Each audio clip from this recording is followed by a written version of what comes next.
Radisson ak waa Sococim ñun waa FRAPP suñu kàddu du ci sori ndax li ñu war a wax yëpp yaakaar naa ne concerné yi wax nañ ko ñun kay lenn kese lañ ci mën a teg mooy que ñi fi ñëw tey fii ci siège FRAPP siège askan bi sachez que vous avez tout notre soutien et notre solidarité man nag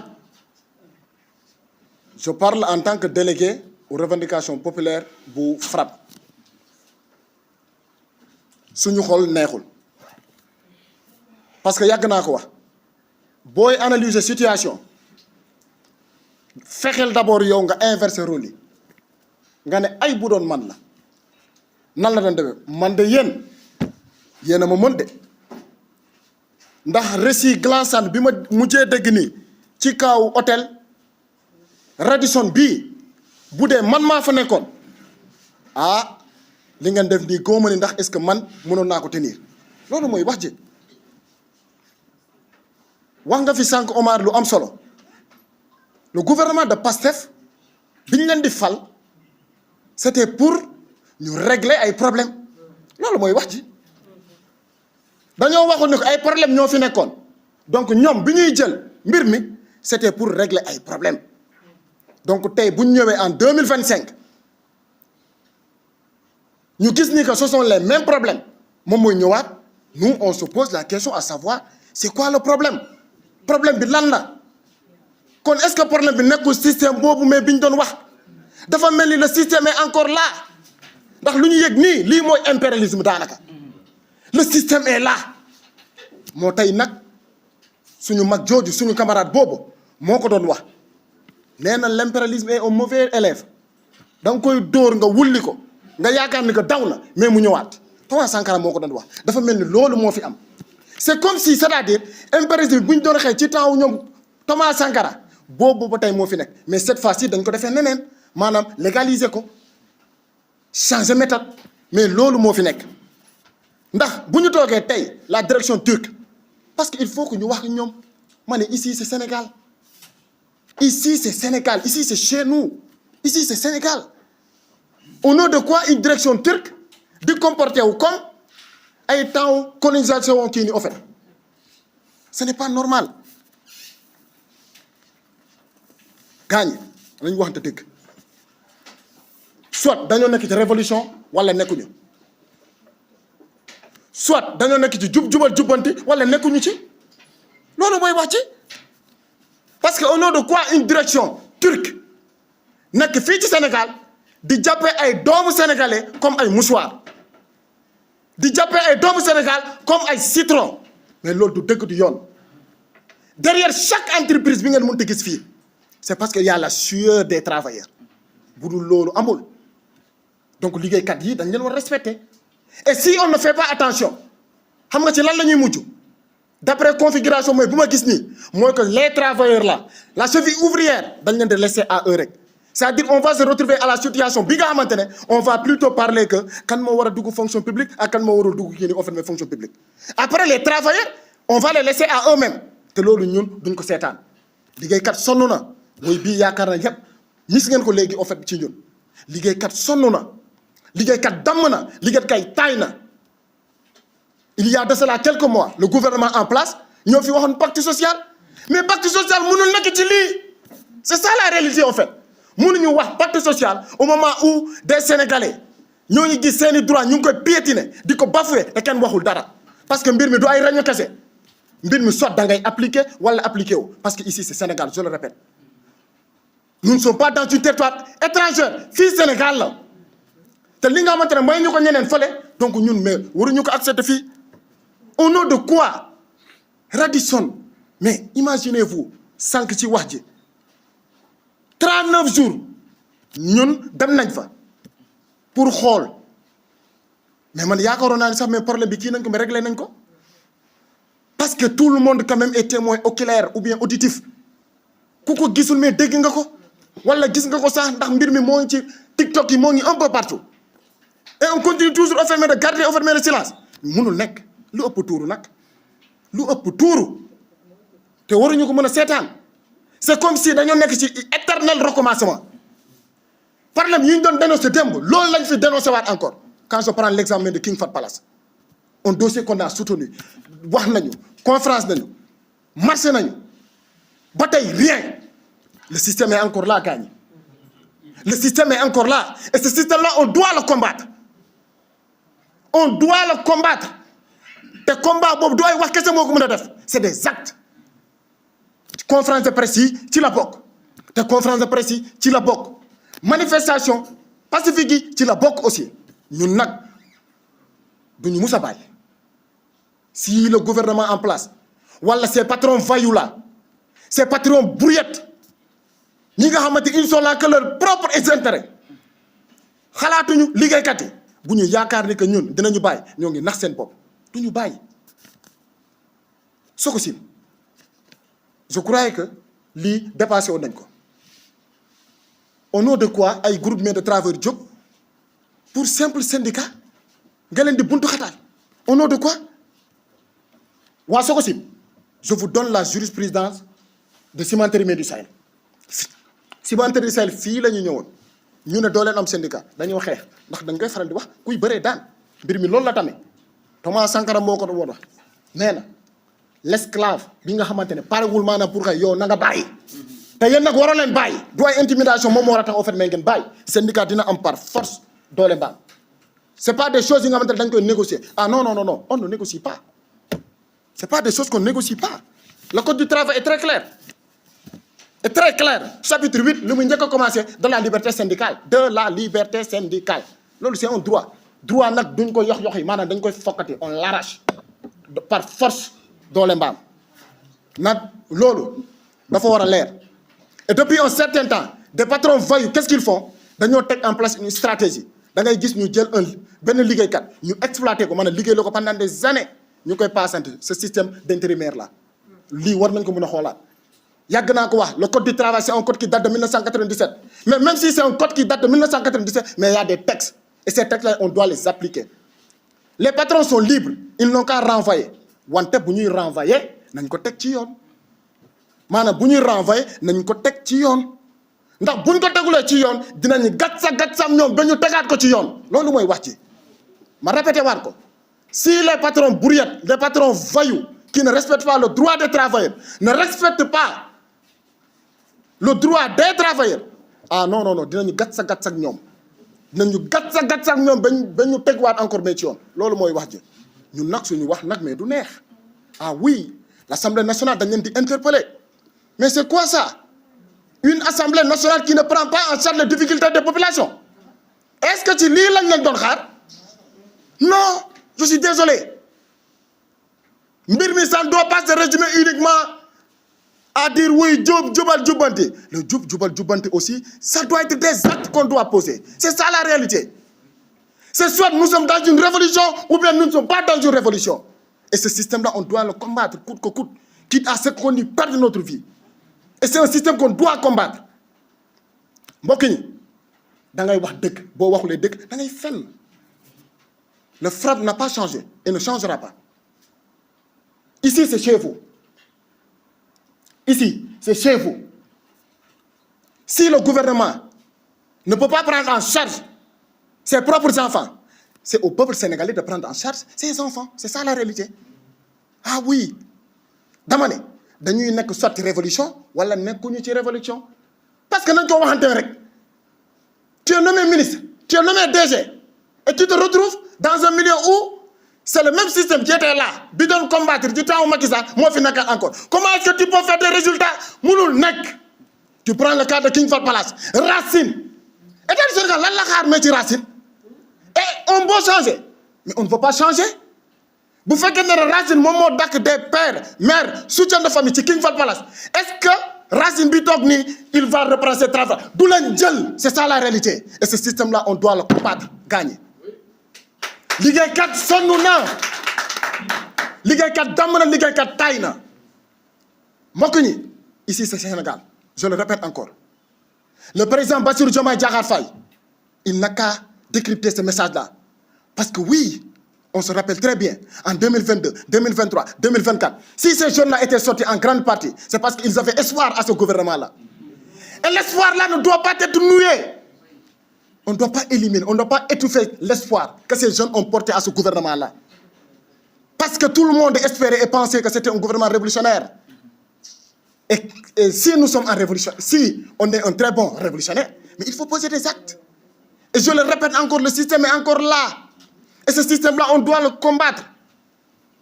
On ne peut pas faire des résultats avec ceux-là qui étaient là, qui ont tout le temps piétiné le droit des travailleurs, qui ont opprimé des pères et mères de soutien de famille. Nous sommes au mois d'octobre.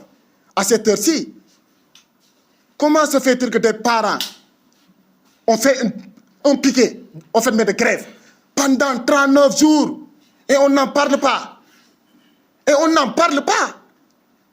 Et personne ne dit rien du tout.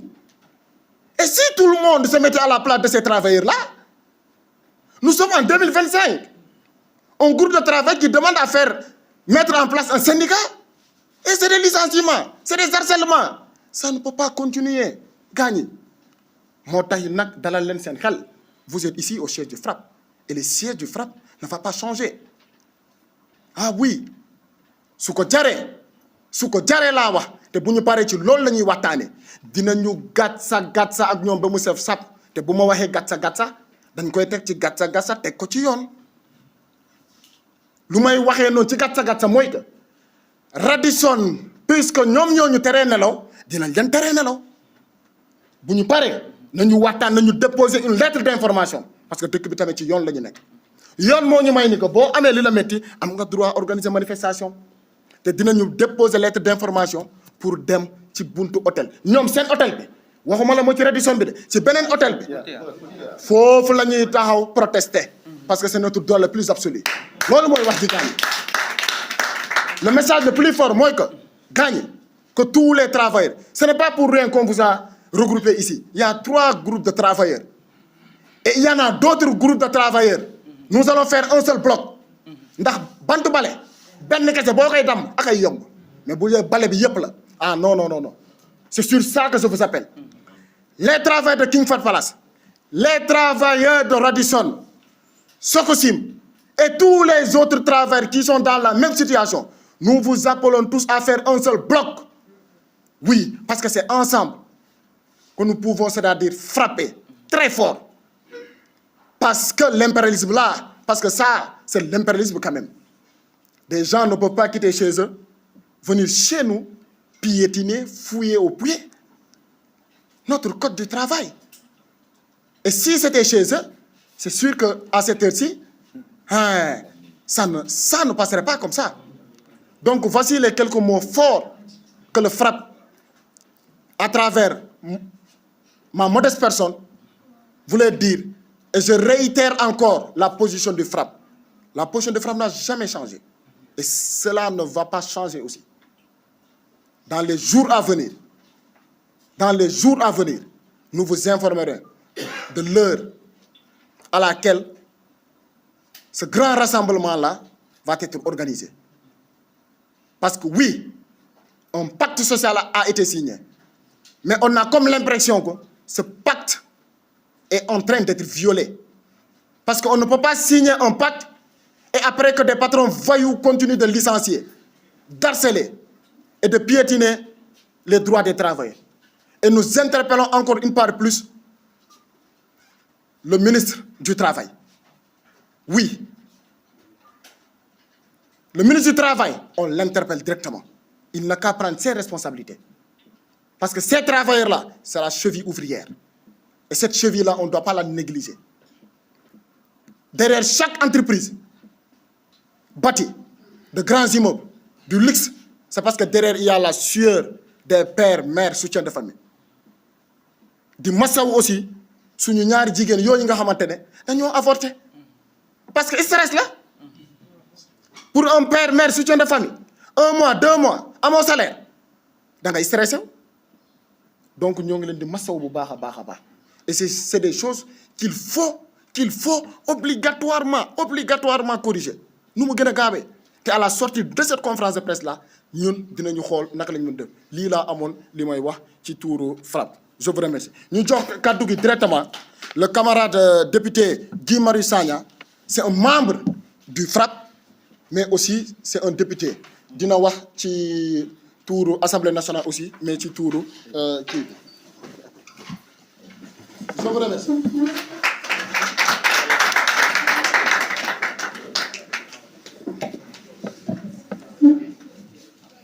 jërëjëf camarade Aliou Gérard Koita mbokk journalistes yi ñu ngi leen di nuyu yéen ñëpp ci seen tur ak seen sant di rafetlu seen teewaay fii di nuyu suñu mbokk travailleur Radisson di nuyu suñu mbokk travailleur King Fahd Palace di nuyu suñu mbokk travailleur Sococim xawma nag ban dossier lay commencé waaye xëy na ma commencé ci actualité bi nga xam ne xew na ci beneen réew fan yii passé ñaar ñetti fan ñeenti fan yii passé àddina bi yépp ñu ngi waxtaanee benn mbir bu xew ci benn réew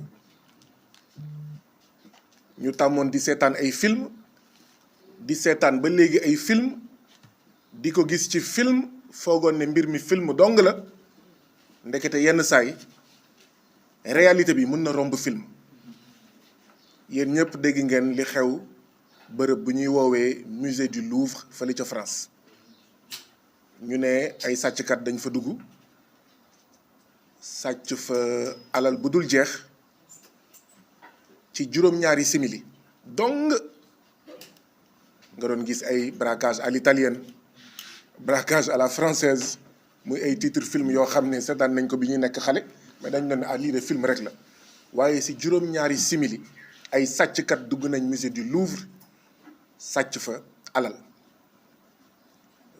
rëccugum nañ ban lien ak li nga xam ne moo xew fii Sénégal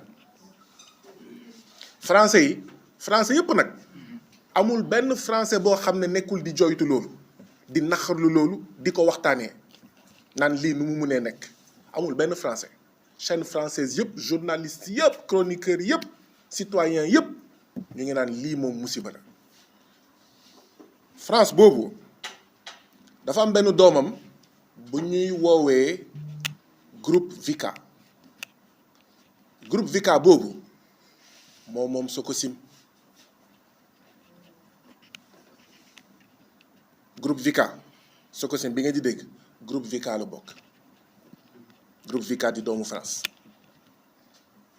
kon groupe Vika bokk na ci ñi nga xam ne ñu ngi jooy jamono ji naan naka la ñu mën a sàccee alalu France ci musée du Louvre muy gàcce français yépp soxna bi nga xam ne moo jiite musée du Louvre nee na ay bii gàcce fan la koy waxee bii gàcce buñ ko teg moom teg ko réewu France yépp groupe Vika boobu moo nekk fii Sénégal ci Sococim di sàcc ay liggéeykat loolu mooy lien bi di sàcc ay liggéeykat mooy code du travail wax lii nga war a fay nga fay leneen sàcc liggéeykat mooy code du travail may sañ-sañ ay liggéeykat ñu taxawal syndicat nga ne duñ fi taxawal syndicat te bu ñu waxee syndicat nga dàq leen buñ fi bëggee taxawal syndicat Sococim nga dàq leen sàcc liggéeykat mooy code du travail ne intérim prestataire ak ñoom seen ci condition yii la mënul weesu ñaari at bu weesoo ñaari at da nga leen war a recruter ñu am ay CDD ñu am ay contrat à durée déterminée contrat à durée indéterminée ngir bañ leen fay payooru contrat à durée déterminée ngir soxore leen payooru contrat à durée indéterminée nga ne da ngay jalgati code du travail dañ leen di maintenir lu ëpp ñaari at lu ëpp ñetti at lu ëpp ñeenti at dañ leen di maintenir intérimaire prestataire loolu la ñu wax ne loolu day jeex loolu dafay jeex moo tax ma teew fii tey exprimer sama solidarité aux travailleurs de la Sococim nooteel boobu dafay jeex dëgg la nag Sococim ñu ngi ko créé 1948 1948 nag jamono colonisation la woon waaye colonisation jeex na de c'est pas parce que yow Sococim bi ngay sincaan Sénégal jamono colonisation la 1948 ka nga foog ne la woon colonisation mooy am ba léegi la woon colonisation wonni nag waaye mbokk yi ah yéen liggéeykatu Sococim laay wax de bukki bu leen yebee ci seen doxin la ndaxte nañu waxante dëgg fii la ñu wax conférence de presse benn yoon defuñu ko ñu wax conférence de presse ñaari yoon defuñu ko boobu ak léegi yàgg na ñu ngi soog a def conférence de presse kon dafa mel ni bukki boobu tudd Sococim am na lu mu def ci yéen wala am na lu mu xam ci yéen kon yéen itam ah bu ngeen amul ful ak fayda nooteel bi day wëy bu ngeen amul ful ak fayda buumu jaam bi day wëy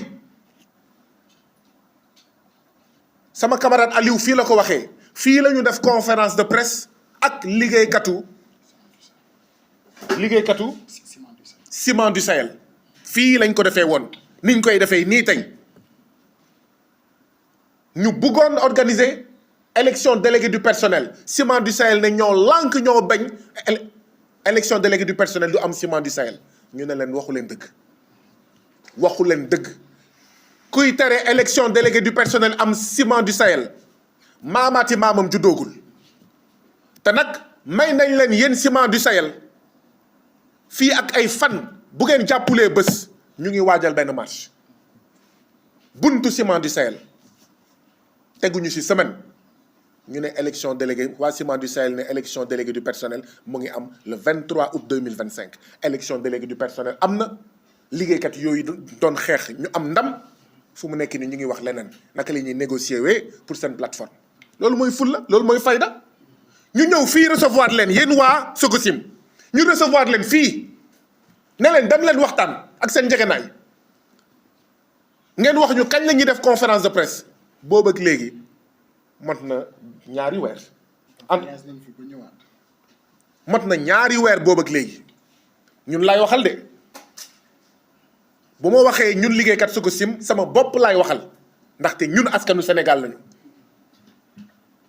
wala dañuy bëgg a génn ci nooteel wala bëgguñu ko buñ ko bëggee daf ñu koy jaral léegi nag man moom sama waxu dem mooy sama waxu tey de borom biir bu daw bi bu bëggul daw man ma taxaw ak moom bu buggee daw ma daw ak moom bu buggee daw dem jëli satala bi ma ànd ak moom daw dem jëli satala bi waaye bu yàqamtiwul man ma taxaw ak moom sinon kon dañuy. Vous êtes les principaux concernés. Vous êtes les principaux concernés. Et seule la lutte libère. jooy fajul naxar de